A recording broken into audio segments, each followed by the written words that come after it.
2018 6 మార్చిన కేంద్ర ప్రభుత్వం ఆ రోజున గవర్నమెంట్ ఆఫ్ ఇండియా ఏం చెప్పిందంటే, ఆ రోజు చంద్రబాబు నాయుడు గారు ముఖ్యమంత్రిగా ఉన్నారు మన రాష్ట్రంలో.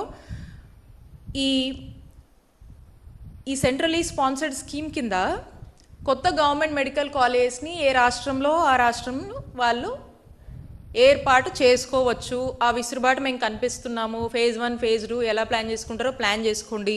మీకున్నటువంటి ఎగ్జిస్టింగ్ డిస్ట్రిక్టో రిఫరల్ హాస్పిటల్లో లేదా మీరు కొత్తగా తేవాలనుకుంటే మీరు ప్లాన్ చేసుకోండి అని చెప్పింది.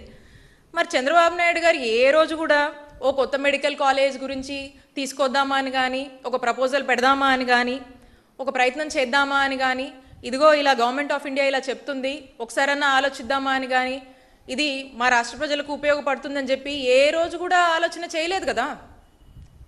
ఎందుకు చేయలేదు? ఎందుకంటే వారికి చిత్తశుద్ధి లేదు. రాష్ట్ర ప్రజల పట్ల, రాష్ట్ర ప్రజల ఆరోగ్యం పట్ల వారికి ఏమాత్రం కూడా ఇంట్రెస్ట్ లేదు.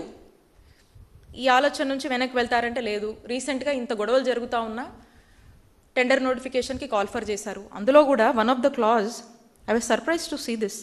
ఆ టెండర్ నోటిఫికేషన్లో ఒకసారి కెన్ యూ డిస్ప్లేమా?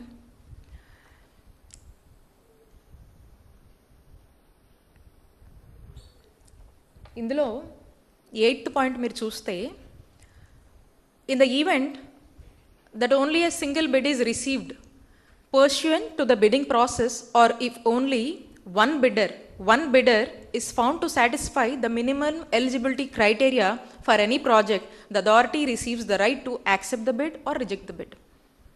దీని అర్థం ఏంటంటే, ఇప్పుడు వీళ్ళు కాల్ ఫర్ చేసినటువంటి ఈ ప్రైవేటైజేషన్లో భాగంగా ఈ పీపీపీ అని చెప్పి 10 కాలేజీలకి టెండర్ పిలుస్తున్నారు కదా, దాంట్లో వీళ్ళు పెట్టుకున్నటువంటి క్లాజ్ ఏంటంటే, దీంట్లో టెండర్ పార్టిసిపేట్ చేసినటువంటి ఎవరైనా ఒక్క సింగిల్ బిడ్ వచ్చినా కూడా దాన్నంట వాళ్ళు యాక్సెప్ట్ చేస్తారంట. దాన్ని యాక్సెప్ట్ చేయడం, రిజెక్ట్ చేయడం అనేది వాళ్ళ కమిటీ మీదే ఆధారపడుందంట. అంటే సింగిల్ బిడ్గా వచ్చినా కూడా మేము ఎంకరేజ్ చేస్తామని చెప్తున్నారు. ట్రాన్స్పరెన్సీ లేదు దీంట్లో. వీళ్ళు పిలిచినటువంటి ఈ బిడ్డింగ్ నార్మ్స్, ఈ టెండర్ ప్రాసెస్లో ట్రాన్స్పరెన్సీ లేదు.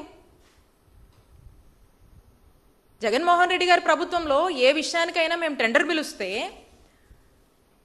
ఒక సింగిల్ టెండర్ వస్తే ఆ టెండర్ మళ్ళీ క్యాన్సిల్ చేసి మళ్ళీ కాల్ ఫర్ చేస్తారు. టెండర్ నోటిఫికేషన్ మళ్ళీ ఇచ్చి మళ్ళీ కాల్ ఫర్ చేస్తారు.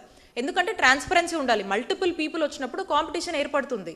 దాంట్లో బెస్ట్ ఏదని చూసి ఏది తక్కువ కాస్ట్కి వస్తుంది, ఏది క్వాలిటేటివ్గా వాళ్ళు సేవలు అందిస్తారని చెప్పి ఆలోచన తీసుకుంటారు. ఇక్కడ ఏదే ఆ ఉద్దేశం కనిపించట్లేదు. క్లియర్గా మీరు చెప్తా ఉన్నారు, సింగిల్ వాళ్ళు వచ్చినా మేము కన్సిడర్ చేస్తాము, రండి తీసుకోండి అంటే.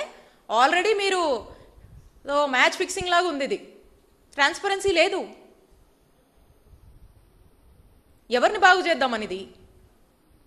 ప్రజల సొమ్మే కదా.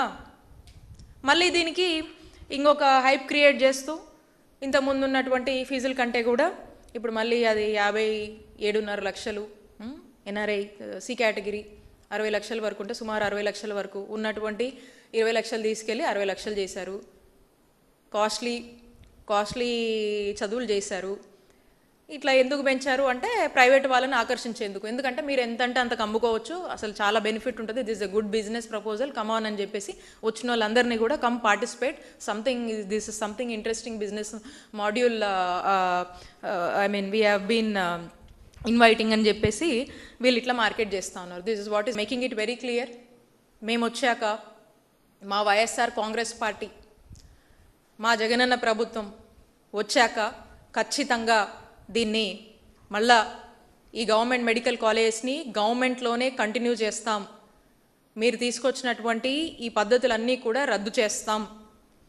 అంతవరకు మీరు మీ నిర్ణయాన్ని మీరు వెనక్కి తీసుకొని ఈ ప్రజలకి, ఈ డాక్టర్ చదివేటువంటి విద్యార్థులకు మేలు చేసే వరకు కూడా మేము ప్రొటెస్ట్ చేస్తూనే ఉంటాం, యాజిటేషన్స్ చేస్తాం, అన్ని పోరాటాలు చేస్తాం.